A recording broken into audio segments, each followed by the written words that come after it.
means that we've got to stay together. We've got to stay together and maintain unity. You know, whenever Pharaoh wanted to prolong the period of slavery in Egypt, he had a favorite formula for doing it. What was that? He kept the slaves fighting among themselves. But whenever the slaves get together, something happens in Pharaoh's court, and he cannot hold the slaves in slavery. When the slaves get together, that's the beginning of getting out of slavery. Now let us maintain unity. Secondly, let us keep the issues where they are. The issue is injustice. The issue is the refusal of Memphis to be fair and honest in its dealings with its public servants who happen to be sanitation workers. Now, we've got to keep attention on that. That's always the problem with a little violence. You know what happened the other day, and the press dealt only with the window breaking. I read the article. They very seldom got around to mentioning the fact that 1,300 sanitation workers are on strike, and that Memphis is not being fair to them, and that Mayor Loeb is in dire need of a doctor. They didn't get around to that. Now we're going to march again, and we've got to march again in order to put the issue where it is supposed to be. Force everybody to see that there are 1,300 of God's children here suffering, sometimes going hungry, going through dark and dreary nights, wondering how this thing is going to come out. That's the issue. We've got to say to the nation, we know how it's coming out. But when people get caught up with that which is right and they are willing to sacrifice for it, there is no stopping point short of victory. We aren't going to let any mace stop us. We are masters in our nonviolent movement in disarming police forces. They don't know what to do. I've seen them so often. I remember in Birmingham, Alabama, when we were in that majestic struggle there, we would move out of the 16th Street Baptist Church day after day. By the hundreds, we would move out, and Bill Connor would tell them to send the dogs forth. And they did come. But we just went before the dogs singing, ain't gonna let nobody turn me around. Bill Connor next would say, turn the fire hoses on. As I said to you the other night, Bill Connor didn't know history. He knew a kind of physics that somehow didn't relate to the trans physics that we knew about. And that was the fact that there was a certain kind of fire that no water could put out. And we went before the fire hose. We had known water. If we were Baptists or some other denominations, we had been immersed. If we were Methodists and some others, we had been sprinkled, but we knew water. That couldn't stop us. And we just went on before the dogs, and we would look at them, and we'd go on before the water hoses, and we would look at it.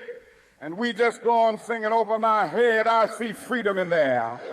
And then we would be thrown into paddy wagons, and sometimes we were stacked in there like sardines in a can. They would throw us in, and old Bull would say, take them off. And they did, and we would just go on in the paddy wagon singing, we shall overcome. And every now and then we'd get in jail, and we'd see the jailers looking through the windows, being moved by our prayer and being moved by our words in our song. And there was a power there which Bull Connor couldn't adjust to. And so we ended up transforming Bull into a steer, and we won our struggle in Birmingham. Now, we've got to go on in Memphis just like that. I call upon you to be with us when we go out Monday. Now about injunctions. We have an injunction, and we are going into court tomorrow morning to fight this illegal, unconstitutional injunction. All we say to America is be true to what you said on paper.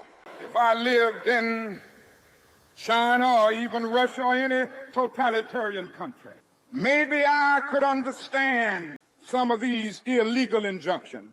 Maybe I could understand the denial of certain basic First Amendment privileges because they haven't committed themselves to that over there.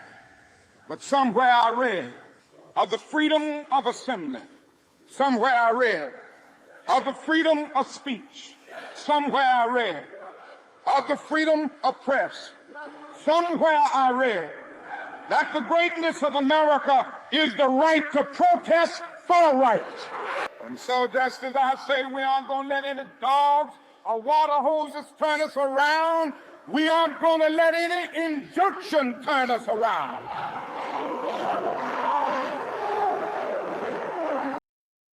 We are going on. We need all of them. And you know what's beautiful to me? Is to see all of these ministers of the gospel. It's a marvelous picture. Who is it that is supposed to articulate the longings and aspirations of the people more than the preacher? Somehow the preacher must have a kind of fire shut up in his bones. And whenever injustice is around, he must tell it. Somehow the preacher must be an Amos. He said, when God speaks, who can but prophesy? Again with Amos, let justice roll down like waters and righteousness like a mighty stream. Somehow the preacher must say with Jesus, the Spirit of the Lord is upon me because he has anointed me. And he's anointed me to deal with the problems of the poor. And I want to commend the preachers under the leadership of these noble men, James Lawson, one who has been in this struggle for many years. He's been to jail for struggling. He's been kicked out of Vanderbilt University for this struggling, but he's still going on fighting for the rights of his people. Reverend Ralph Jackson, Billy Kyles, I could just go right on down the list. It's time will not permit, but I want to thank all of them. And I want you to thank them, because so often preachers aren't concerned about anything but themselves. And I'm always happy to see a relevant ministry. It's all right to talk about long white robes over yonder in all of its symbolism. But ultimately, people want some suits and dresses and shoes to wear down here. It's all right to talk about streets flowing with milk and honey. But God has commanded us to be concerned about the slums down here and his children who can't eat 3 square meals a day. It's all right to talk about the New Jerusalem, but one day, God's preacher must talk about the new New York, the new Atlanta, the new Philadelphia, the new Los Angeles, the new Memphis, Tennessee.